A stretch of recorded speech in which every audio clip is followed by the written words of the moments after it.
Hi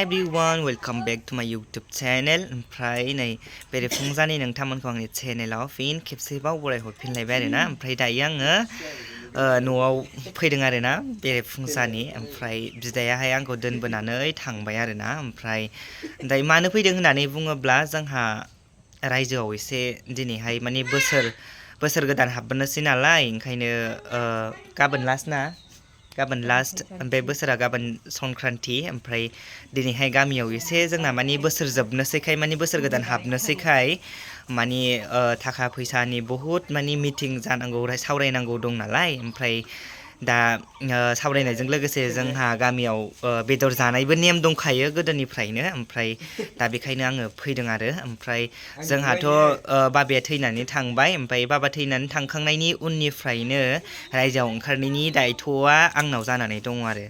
बेखायनो दिनैबो माने बाबानि जायगायावहाय आङो फैबाय आरो। ओमफ्राय नायसै रायजोआवहाय आं माबायदि ब्लग लानो हायो। ओमफ्राय अमाबो जागोन होनदों, ओमफ्राय नायबानो जाबाय माबायदि अमा जागोन होननानै बुंदों। ओमफ्राय ओंखायनो फैबाय आङो फुङावनो। ओमफ्राय दायो आं न'आव सफैबाय आरो।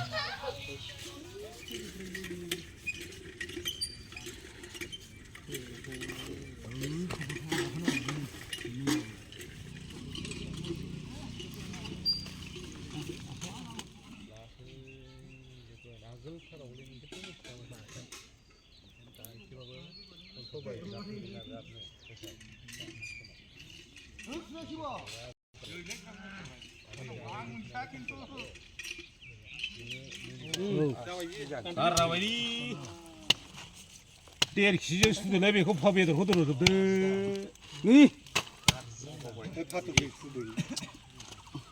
दैखा अमाबोयो देर केजियाबो अमा रानबाय नै अमा आंनि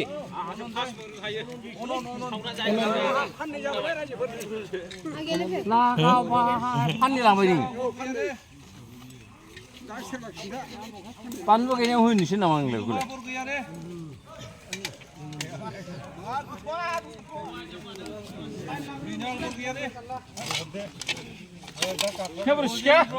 बसुमतारी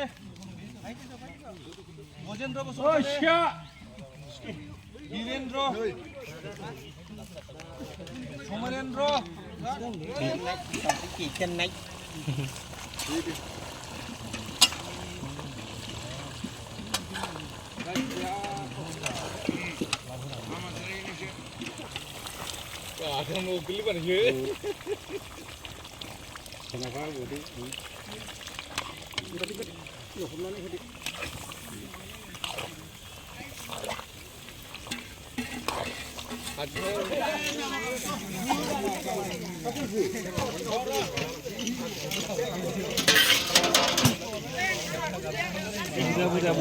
माखासे